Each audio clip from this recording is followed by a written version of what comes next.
Break के बाद आपका खैर मकदम प्रोग्राम आप सलाम जे के देख रहे हैं दिल्ली के स्टूडियो से बराह रास्त। अब दूसरे पड़ाव में हम दाखिल हुए, 9:06 हो रहे हैं। बात अब जरा दीगर मामलात की भी करते हैं और सबसे पहले आपको लिए चलते हैं। जब जम्मू कश्मीर की बात हो रही है तो थोड़ी देर में इलेक्शंस के हवाले से और बात करेंगे, कुछ और अहम खबरें तफसीलात आपके सामने। लेकिन बात जरा CIC के हवाले से हम करेंगे क्योंकि सेंटर इंफॉर्मेशन कमीशन जो है उसकी तरफ से एक बार फिर से कार्रवाई के लिए तफसीलात या वजाहत कह लीजिए इस वक्त तलब की गई है। और ये मामला जम्मू कश्मीर यानी JNK इंडस्ट्रीज लिमिटेड का है और जिसमें अब मुतलकीन से एक उस वक्त के BDO और जो PIO हैं यानी जो public information officer JNK industries limited, इन दोनों से और जो ब्लॉक मेडिकल माफ कीजिएगा ब्लॉक डेवलपमेंट ऑफिसर, इन दोनों अफसरान से तफसीलात तलब की गई हैं। मामला सिर्फ पिछले दिनों भी हमने आपको इस प्रोग्राम में इसी तरह की खबर बताई थी कि जम्मू कश्मीर के अंदर जो राइट टू इंफॉर्मेशन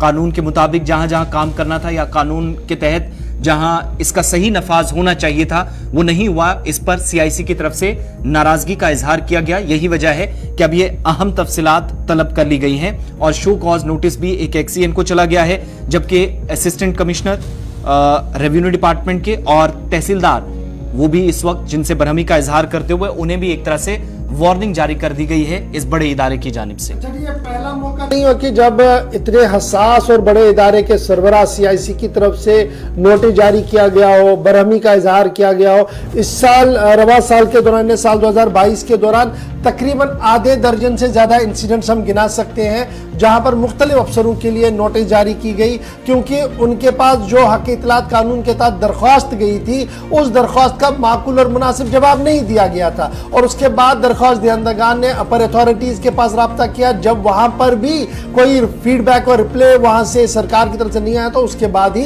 इंतबा का नोट जो है वो जारी किया गया है CIC की तरफ से। फिलहाल क्या कुछ खबर है, किन अफसरों के लिए यह नोटिस जारी किया गया, सीधे श्रीनगर चलेंगे। हिलाल हमारे साथ ज्वाइन किए हुए हैं। हिलाल, बहुत शुक्रिया जी ज्वाइन करने के लिए। हक की इतलात कानून जिसको लेकर काफी डंडूरा पीटा जाता है और फिर यह कहा जा रहा है कि पब्लिक गारंटीज एक्ट भी हमारे पास है जी, यहां पर बड़ा तायुन किया जाता है कि कम कलील मुद्दत के अंदर हर काम को मुकम्मल किया जाए। एक ट्रांसपेरेंसी लाने के लिए CIC कानून का इतलाक की भी बात हो रही है, लेकिन जब ग्राउंड रियलिटी देखी जाए तो CIC के अपने दस्तावेजात क्या कुछ कह रहे हैं, आज का एक्सरे क्या कुछ आपके पास है?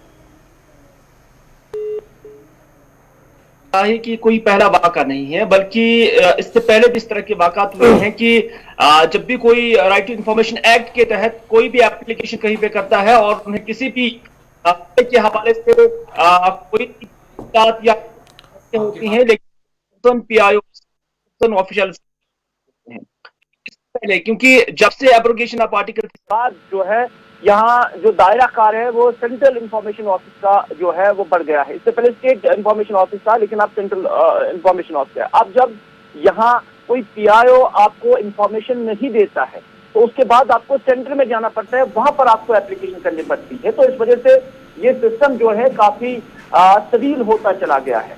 अब क्योंकि कुछ एक केसेस इसमें सामने आ रहे हैं, केसेस बहुत सारे हैं जो लोकल लेवल पर जब PIOs जो है वो इंफॉर्मेशन नहीं देते हैं, लेकिन ऐसे बहुत केसेस हैं कि PIOs इंफॉर्मेशन नहीं देते हैं, लेकिन कुछ ही केसेस ऐसे हैं कि जिसमें फॉलोअप हो जाता है और फिर वो सेंट्रल इंफॉर्मेशन ऑफिस में चला जाता है और सेंट्रल इंफॉर्मेशन कमीशन में चला जाता है।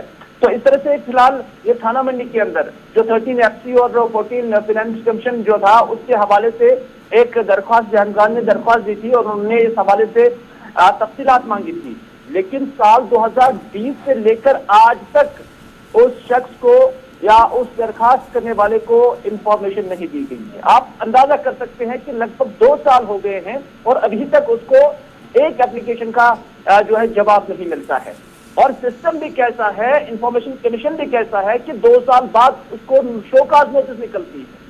2 साल के बाद अब मज़कूरा जो ब्लॉक डेवलपमेंट ऑफिसर है या वहां पर PIO है उसको अब नोटिस निकलती है और 15 दिसंबर तक उसको शोकाज नोटिस के जवाब और साथ ही साथ जो एप्लीकेंट है उसके हक में जो इंफॉर्मेशन है वो फराहम करने की बात कही गई है।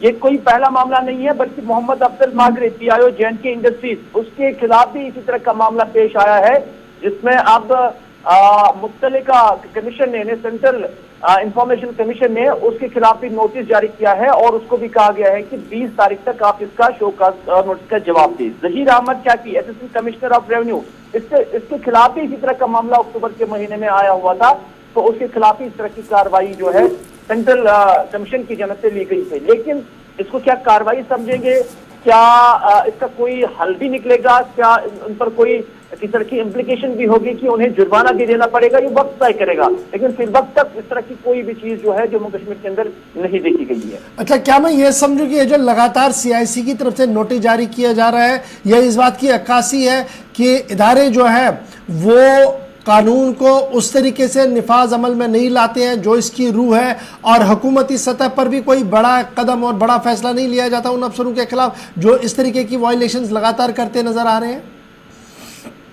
गौहर, आप तो खुद ही समझ लीजिए, 2 साल पहले की एप्लीकेशन है और 2 साल बाद उसका शो का नोटिस निकलता है। ऑफिशियल भी अब ये समझते हैं, उन्हें भी पता है कि एक एप्लीकेंट को जब हम जवाब नहीं देंगे तो ये इसकी दौड़ कहां तक हो सकती है। उसको ये भी पता है कि उन्हें अब इस चीज का जो मालूमात लग चुकी हैं कि 2 साल 3 साल 4 साल बाद सेंट्रल ऑफिस से कोई शोकाज नोटिस निकल सकती है, फिर वो उस वक्त उसका कोई जवाब दे सकते हैं, क्योंकि माहिर होते हैं इसमें भी ये PIOs, ये ऑफिशियल्स, उन्हें पता होता है कि क्या कुछ करना होता है।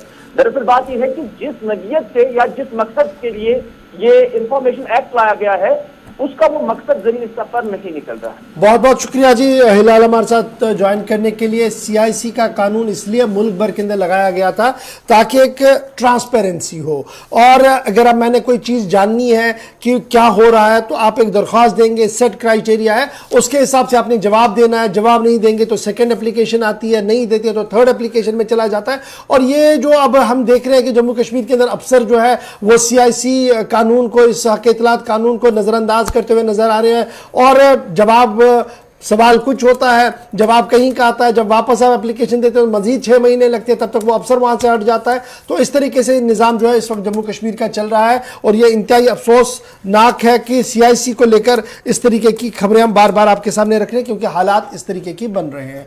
अब जरा सियासत की भी बात दोबारा करते हैं, और बात करते हैं वादी कश्मीर के अंदर इस वक्त की अहम और बड़ी खबर की, क्योंकि जम्मू कश्मीर के अंदर जहां DDC के 2 ज़िमनी इंतखाबात हो रहे हैं, वहीं पर सबसे बड़ी जमात नेशनल कॉन्फ्रेंस के सदर के इंतखाब के हवाले से भी आज के दिन का तयन कर दिया गया है। और बाज़ाब्ता तौर पर पार्टी की तरफ से जो नोटिफिकेशन जारी कर दिया गया था उसके हिसाब से आज पार्टी के लिए नए सदर का ऐलान होगा।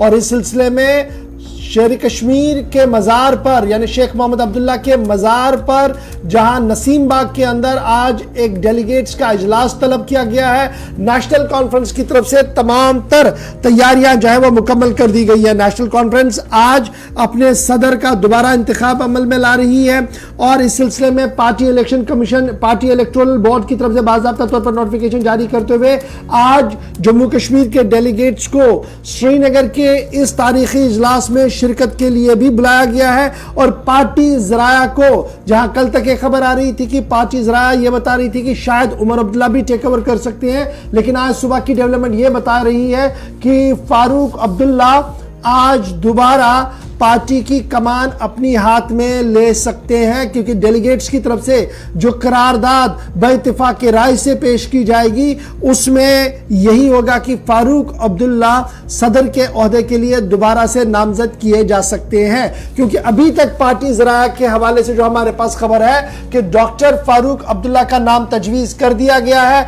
और डॉक्टर फारूक अब्दुल्ला के नाम के मध्य मुकाबले में किसी भी शख्स की तरफ से कोई फॉर्म नहीं सबमिट किया गया, ना ही उमर अब्दुल्ला की तरफ से कोई पहल इसमें की गई है। शेख मोहम्मद अब्दुल्ला का आज जन्मदिन भी है, बर्थ एनिवर्सरी है, और बर्थ एनिवर्सरी के तौर पर हर साल हम देखते थे कि 5 दिसंबर के दिन वहां पर तकरीब होती थी, और आज भी ये तकरीब होगी। लेकिन आज की तकरीब सियासी तौर पर इंतहाई अहम होगी, क्योंकि 2024 के जनरल इलेक्शंस भी हैं, और जम्मू कश्मीर भी आहिस्ता आहिस्ता करके इंतखाबात की ओर चल रहा है। तो क्या कुछ ज़मीनी सूरत हाल है, सीधे श्रीनगर चलने की कोशिश करेंगे। हमारे साथ फैसल ग्राउंड जीरो से ज्वाइन कर चुके हैं। फैसल, बहुत शुक्रिया जी ज्वाइन करने के लिए। आज नेशनल कॉन्फ्रेंस के सदर के इंतखाबात का दिन है, और इंतखाब के लिए अभी तक जो हमारे पास खबर है वो ये है कि शेख मोहम्मद अब्दुल्ला के मज़ार के मुत्सिल जो पार्क है नसीम बाग के अंदर, वहां पर ही ये कॉन्फ्रेंस जो है, ये इजलास जो है वो तलब किया गया है।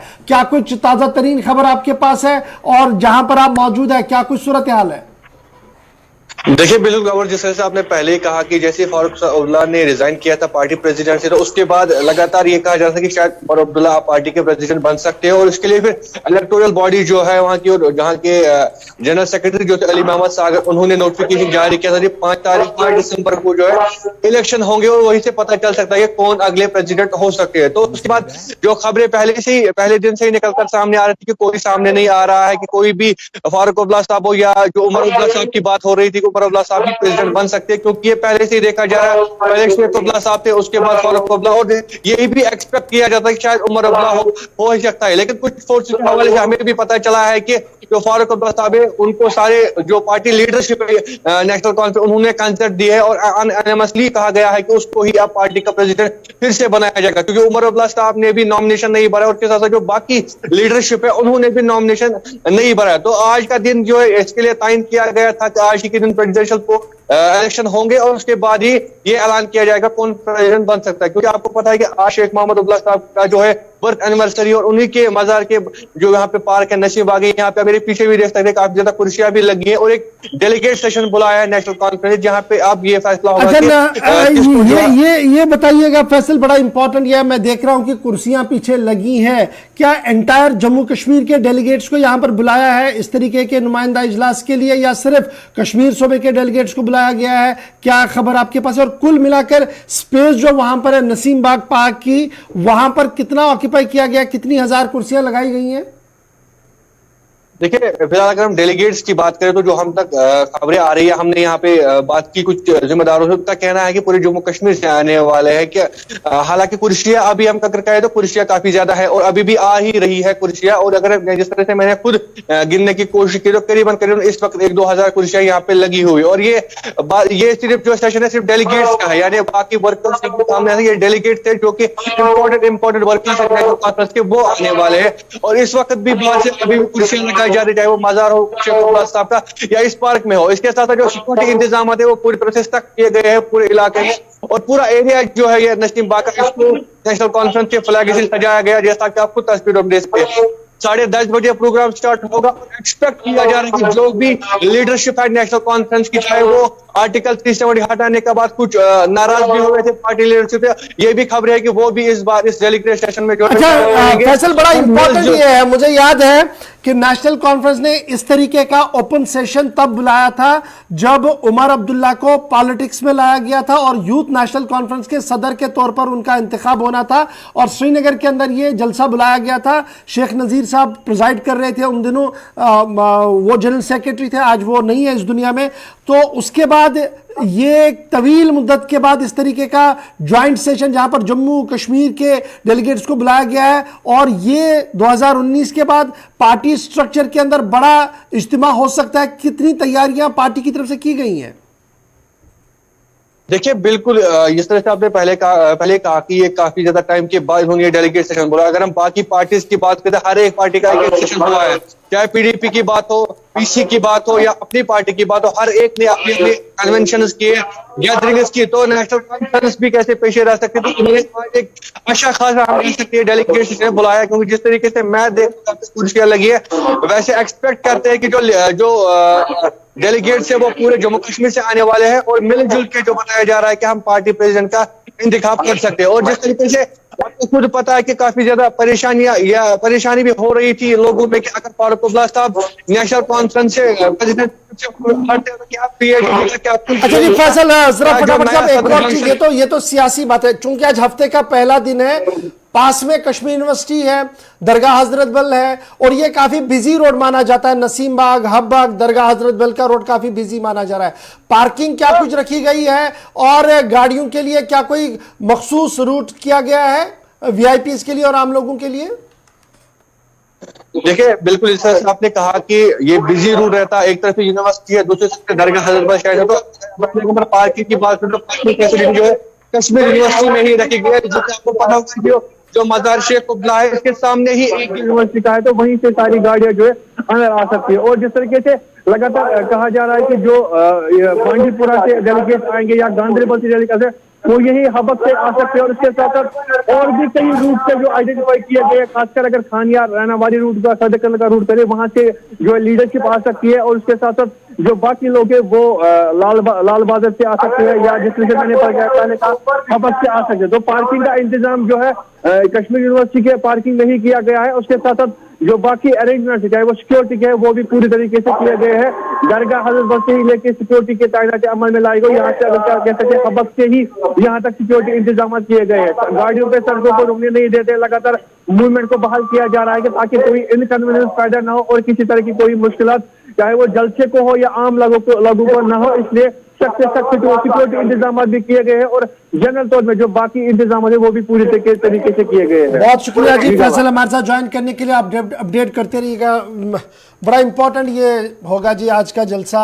नेशनल कॉन्फ्रेंस अपनी हिकमत अमली को भी बताएंगे। फारूक अब्दुल्ला साहब भी तकरीर कर सकते हैं वहाँ पर, उमर भी तकरीर करेंगे, अपनी बात को रखेंगे। आपको पल पल का अपडेट वहाँ से हम ज़रूर बताते रहेंगे। लेकिन बढ़ते हैं जी आगे, चूँकि लगातार आप देख रहे हैं जब भी हमारे रिपोर्टर्स सुबह से आए तो मौसम का इर्द गिर्द जो है वो हाल भी बताते रहे। लेकिन अब जरा अपडेट आपको पूरा करेंगे कि महकमे मौसमियात की पेशन गोई क्या कुछ हमें बता रही है। बिल्कुल, जम्मू कश्मीर में सर्दी की शदीद लहर इस वक्त भी जारी है। माइनस टेम्परेचर का जाना अब शायद मामूल की बात बन चुकी है। लेकिन सुबह सुबह जो तस्वीरें और इतलात हैं कि गहरी धुंध से लोगों का सुबह घरों से बाहर निकलना मुश्किल हुआ है और मनफी दर्जा हरारत ने एक बार फिर से मुसीबत लोगों की बढ़ा दी है।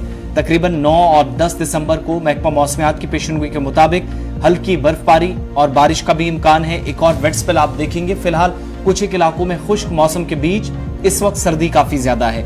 और श्रीनगर में भी आज फिर से चूंकि पिछले कुछ दिनों से रिकॉर्ड्स बने हैं, जो रातें बीती हैं वो ये बताती हैं कि इस वक्त की सूरत हाल जो है वो माइनस टेम्परेचर में जा रही है। आज की ताज़ा तस्वीरें भी आपको दिखाएंगे कि जिस तरीके से ये सुबह सुबह आप देखिएगा कैसे मुख्तलिफ इलाकों के अंदर माइनस टेम्परेचर में आबी ज़खायर कहीं पर हैं। हालांकि इतनी ज़्यादा भी जमना या ये जो जमने का सिलसिला वो नहीं है, लेकिन ज़रूर एक तरह से ये जो धुंध और कोहरे के सबब इस वक्त आप देख रहे हैं कि एक सफ़ेद किस्म की चादर ज़मीन पर या कुछ एक हिस्सों में घास पर, जिन एरियाज में पानी है वहाँ पर देख रहे हैं गाड़ियों के ऊपर ये सुबह सुबह ये जो हल्की सी बर्फ सी जम जाती है, उससे भी आप अंदाज़ा लगा सकते हैं कि टेम्परेचर कितना डाउन गया है। इधर आप देखेंगे तो 5वीं जमात तक भी जो सरमाई तातीलात थी वो पहले ही हमने 1 दिसंबर से देखी थी, लेकिन अब जाकर आज से 8वीं जमात के लिए भी क्लासेस बंद हो जाएंगी। यानी आज से अप टू 8 जो स्कूल सरमा के दौरान, विंटर्स के दौरान बंद रखने होते हैं, वो भी बढ़ती सर्दी के बीच बंद आज से हो जाएंगे। और 9 और 10 दिसंबर को यानी आइंदा 3 से 4 दिनों के बाद महकमा मौसमियात की पेशनगोई के मुताबिक फिर एक वेट स्पेल से हमें गुजरना होगा। इस वक्त ठिठुरती सर्दी लोगों को काफी परेशान कर रही है। यही वजह है कि स्कूलों को भी अब आहिस्ता आहिस्ता मरहलावार बुनियादों पर बंद किया जा रहा है। पहले पहली से 5वीं जमात तक, अब 8th क्लास, फिर 19 दिसंबर के बाद आप देखेंगे हाई और हायर सेकेंडरी स्कूलों में भी क्लासेस ऑफ हो जाएंगी। श्रीनगर चलते हैं, सैयद इरफान फाजिल हमारे साथ हैं। इरफान, क्या कुछ मजीद सूरत हाल है, इतलात भी इस पर दीजिएगा। और दूसरा ये कि मामूल की सरगर्मियां क्या शहर श्रीनगर या आसपास के मुलाका इलाकों में भी ठप हुई हैं? जो तस्वीरें सुबह सुबह हम देख पा रहे हैं कि माइनस टेम्परेचर ने एक तरह से बुरी तरह से मुतासिर किया है आम जिंदगी को। देखिए आसिफ, जहां तक मौसम का ताल्लुक बदला है और काफी ज्यादा ठंड जो है सुबह शाम है।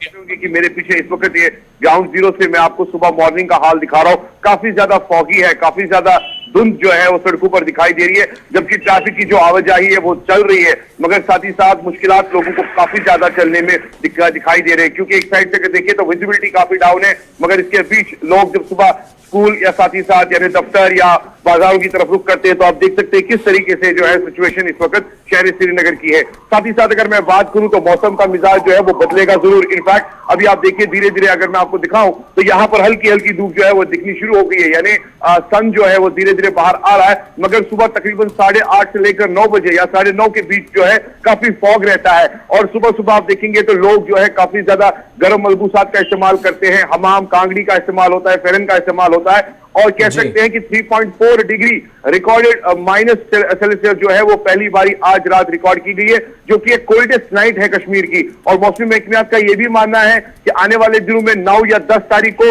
वादी कश्मीर के साथ साथ बालाई और मैदानी इलाकों में बर्फबारी के इम्कान जताए जा रहे हैं। और बर्फबारी डेफिनेटली जिस तरीके से मौसमी महकमियात ने प्रेडिक्शन की है, तो चिलाई कलान हो या चिलाई खुर्द हो, इस बीच जो है कश्मीर में बर्फबारी होती है।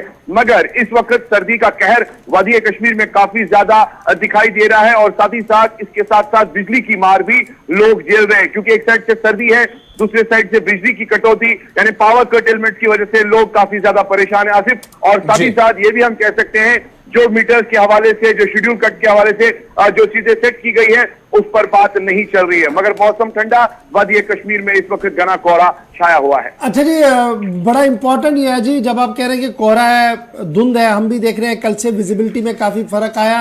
अगर श्रीनगर की सूरत हाल, तो एयरपोर्ट तो थोड़ा सा ऊपर ही है, लेकिन एयरपोर्ट से काफी अच्छी खबरें मैं अभी भी देख रहा हूं कि सुबह 6:40 वाली फ्लाइट जो आई थी वो भी ऑन टाइम थी, और लगभग सारी फ्लाइट से ऑन टाइम ही है। सिर्फ एक फ्लाइट के बारे में यह है कि वो थोड़ा सा डिले हो सकती है या रिशेड्यूल हो सकती है। बाकी अभी तक जो 4 फ्लाइट्स आई हैं, 5वीं ऑन रूट है, 4 डिलेड नहीं है बल्कि ऑन टाइम सारी आई हैं। तो क्या मैं ये मानूं कि लेटेस्ट गैजेट्स और इक्विपमेंट्स का फायदा अब श्रीनगर के अंदर एयरपोर्ट पर दिखना शुरू हो गया है, जो हम पिछले कई सालों से इंतजार कर रहे थे? देखिए गौर साहब, आपने बिल्कुल दुरुस्त फरमाया। जहां तक एयरपोर्ट का ताल्लुक है, कुछ लेटेस्ट गैजेट और कुछ ऐसे कैट सिस्टम जरूर इंस्टॉल किए गए हैं जिस पर अक्सर बेशतर बात होती रहती थी कि खास तौर पर जब सर्दियों का मौसम है तो टेक ऑफ और लैंडिंग में प्रॉब्लम चलती है। मगर इस बीच जबकि एयरपोर्ट अथॉरिटी ऑफ इंडिया और साथ साथ जो सेंट्रल गवर्नमेंट के एंड से जो इनिशिएटिव्स लिए गए हैं शहरी श्रीनगर की एयरपोर्ट को लेकर, तो विजिबिलिटी के मामला में कह सकते हैं कि कैट सिस्टम या LLA जो भी बाकी जो गैजेट्स है उसमें इजाफा जरूर है। मगर आने वाले टाइम में अब देखना होगा, जब बर्फबारी होती है तो क्या उस वक्त जहाज आया जाएगा। जिस तरीके से हम देखते हैं अक्सर बेशतर मॉर्निंग में काफी डिले चलता है, कैंसिलेशन रहती है, पैसेंजर्स नाला खफा हो जाते हैं क्योंकि अभी तो विजिबिलिटी पुअर है यानी धुंध है। मगर जब बर्फबारी होगी, रनवे के मामला होंगे, या उस वक्त जो सिचुएशन है, ये सिस्टम कितना काम करेगा वो देखने वाली बात जरूर होगी।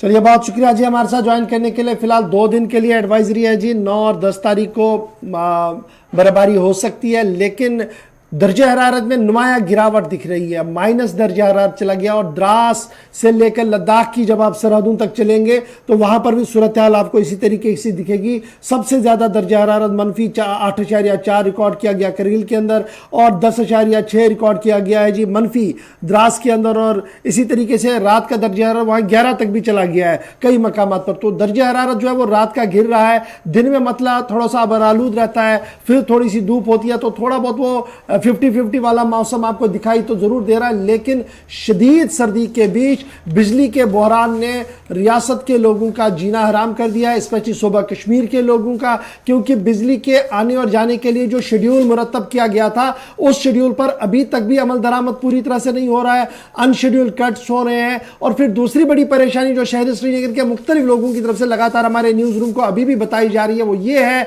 कि बिजली अगर आती भी है, महकमा बिजली की तरफ से अगर बिजली फराहम भी की जा रही है, तो बिजली बल्ब को ढूंढने के लिए एक और आले का इंतजाम करना पड़ता है, टॉर्च का, मसनवी टॉर्च का इस्तेमाल करना पड़ता है, ताकि पता लगे क्या बिजली आई है या नहीं। इतनी लो वोल्टेज जो है वो अक्सर इलाकों के अंदर है, जिनकी वजह से कई मुश्किलों का सामना जो है वो लोगों को इस वक्त करना पड़ रहा है। इधर जब महकमा मौसमियात की पेशनगोई की बात हो रही है तो बिजली निज़ाम भी मुतासिर हुआ है। बात ज़रा PDD के हवाले से भी करते हैं, क्योंकि नाराज़गियाँ इस महकमे से काफ़ी ज़्यादा बढ़ रही हैं। जहाँ सप्लाई मुतासिर हो रही है, डिमांड और सप्लाई में काफ़ी गैप आ रहा, लेकिन सनती यूनिटों को लेकर जो नई हिकमत अमली तरतीब दी गई और मीटर तब्दील करने का मामला था, उस पर federation of chamber of industries Kashmir FCI के काफ़ी खफा है। नाराज़गी का इजहार किया गया, बरहमी का इजहार किया गया, और FCI की जानिब से महकमे की इस वक्त की जो हिकमत अमली है उस पर सवालिया निशान भी लगा दिए हैं। दरअसल मामला क्या है कि जो रेगुलेटरी अथॉरिटी है उसकी तरफ से जो सनती यूनिट्स हैं उनको पिछले दिनों ये कहा गया है कि आप अपने मीटर्स जो हैं वो बदलेंगे, तब्दील करेंगे।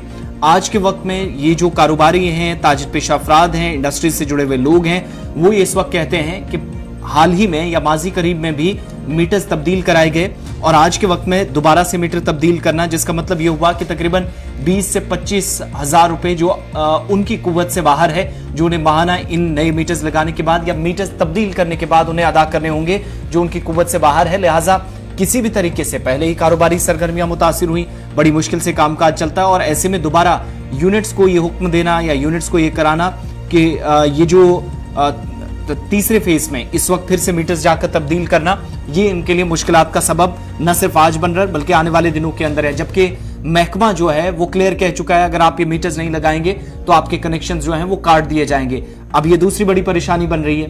वहीं एफसीआई की ये मानती है कि कुछ साल पहले ही ये कहा गया था कि जो मीटर्स इंस्टॉल करें, मीटर्स इंस्टॉल करने के बाद फिर नया हुक्म आता है स्मार्ट मीटर्स इंस्टॉल कीजिएगा, वो भी कर दिए गए। लेकिन आज के वक्त में फिर से ये मुसलसल तीसरा ऐसा मरहला है, फिर से मीटर्स चेंज कराने का मतलब ये हुआ कि माहाना कम से कम 20 से 25 या 26 हजार रुपए जो उन्हें अदा करने होंगे। ये कई ऐसे छोटे यूनिट्स हैं जिनकी कुव्वत से बाहर हैं ये चीजें, लिहाजा इस पर फौरी तौर पर तवज्जो मरकूज की जाए। और ये जो कहा जा रहा है कि हर दिन या हर महीने, हर 3-4 महीने के बाद आपको इस हिकमत अमली के मुताबिक काम करना पड़ेगा, यूनिट्स का काम रेगुलेटरी अथॉरिटी की जो नाकिस कारकर्दगी है या जो हिकमत अमली है इससे मजीद मुतासिर होगी। इसके साथ वो किसी भी कीमत पर जो है वो कहीं ना कहीं इत्तफाक नहीं रखते। यही वजह है कि महकमे पर सवालिया निशान फिर से उठाया गया है। चलिए जी, मीटर तब्दीली का मामला, डिजिटल के बाद एक और मीटर जो है वो आप सन्नती यूनिटों के अंदर लगाना होगा। 3 फेज के अगर आप चला रहे हैं सन्नत के अंदर तो आपको नया मीटर लगाना होगा, जिसके लिए हुक्मनामा भी जारी कर दिया गया है। और उसी हुक्मनामे के खिलाफ federation chamber of industries and commerce की तरफ से एहतजाज दर्ज किया गया है और कहा गया कि जानबूझकर ताजरों को तंग तलब किया जा रहा है। अब जरा बात करते हैं, जहां ताजिर परेशान है वहीं पर सन्नत की भी बात आपके सामने रखते हैं। और खुद रोजगार स्कीमों के हवाले से जम्मू कश्मीर बेहतरी की ओर कदम बढ़ा रहा है और एदाद शुमार जो सामने आ रहे हैं वो इस बात की गवाही दे रहे हैं कि खुद एतमादी के साथ अब एम्प्लॉयमेंट गारंटी प्रोग्राम जो वजीर आजम साहब की तरफ से फ्लैगशिप प्रोग्राम शुरू किया गया था, जम्मू कश्मीर यूनियन टेरिटरी रियासतों के मुकाबले में और यूनियन टेरिटरीज के मुकाबले में EGP में काफ़ी बेहतरी के साथ आगे बढ़ रहा है। वजीर आजम साहब का जो एम्प्लॉयमेंट गारंटी प्रोग्राम है उसकी अमल दरामद में जम्मू कश्मीर बेहतरी के साथ आगे बढ़ रहा है। 21,640 यूनिट एस्टैब्लिश किए गए हैं, बनाए गए हैं जी फ्लैगशिप स्कीम के तहत यूनियन टेरिटरी के अंदर रवा माली साल के दौरान। ये बात खुलासा पेश किया गया है कि 21,640 और इसमें सबसे अहम रोल जो प्ले किया है वो खादी विलेज इंडस्ट्रियल बोर्ड की तरफ से किया गया है। सभी रियासतों बशमूल यूनियन टेरिटरीज में जम्मू कश्मीर ने इस वक्त 21,640 यूनिट्स एस्टैब्लिश किए हैं, जो फ्लैगशिप स्कीम PM EGP के तहत शुरू की गई थी साल 2021-22 के लिए, जिसमें कम से कम 1.73 लाख रोजगार फराहम किए गए हैं, एम्प्लॉयमेंट एवेन्यूज फराहम की गई है बेरोजगारों को। ये दावा जो है वो सरकार की तरफ से पेश किया गया है। ऑफिशियल जो डाटा बताया जा रहा है उसके हिसाब से कमोबेश 2,101 करोड़ रुपया मार्जिन मनी के तौर पर और 460 करोड़ से ज्यादा रुपया डिस्प्यूट किया गया है, highest among all the states and union territories Jammu Kashmir के अंदर। और मरकजी वजारत MSME ने इस स्कीम को मुतारफ कराया था प्राइम मिनिस्टर PM EGP को, और इसमें अब अवार्ड डिस्ट्रीब्यूशंस होने हैं, इसलिए सभी रियासतों से एदाद शुमार लिए जा रहे हैं। और अभी तक के जो एदाद शुमार है और स्पेशली 5 अगस्त 2019 के फैसले के बाद जब 370 को हटाया गया है, मरकजी वजारत MSME का मानना है कि इसमें नुमाया बेहतरी हुई है, लोग खुलकर सामने आए हैं। 21-22 के अंदर PM EGP ने बहुत बड़ा काम किया है, स्पेशली बड़गाम के अंदर, बारामूला के अंदर, पुलवामा, अनंतनाग, गांदरबल, कुपवारा, बांडीपोरा, डोडा के अंदर, जहां पर सबसे ज्यादा मिलिटेंसी इफेक्टेड एरियाज थे। लेकिन उसके बावजूद भी खुद रोजगार स्कीमों के अंदर खादी विलेज इंडस्ट्रियल बोर्ड का एक नुमाया रोल यहां पर देखने को मिला है। खबर हम आपको बता रहे हैं जी एदाद-ओ-शुमार के साथ मरकज की तरफ से जो जारी किए गए। छोटा सा ब्रेक होगा जी, यहां पर ब्रेक के उस पार आएंगे तो आपको लद्दाख लिए चलेंगे, लद्दाख की खबर से बाखबर जरूर करेंगे। उसके बाद आपको भारतीय जनता पार्टी की भी खबर बताएंगे, G20 का इजलास को लेकर आज दिल्ली के अंदर क्या कुछ हो रहा है उस पर भी गुफ्तगू करेंगे और मजीद कुछ बातें करेंगे, क्योंकि तीसरा पड़ाव होगा, चंद खबरें होंगी और उसके बाद आपकी बात हुकूमत के साथ होगी, यानी आप अपने मामले हुकूमत के सामने रखेंगे। छोटे से वक्फे के बाद दोबारा हाजिर खिदमत होते हैं।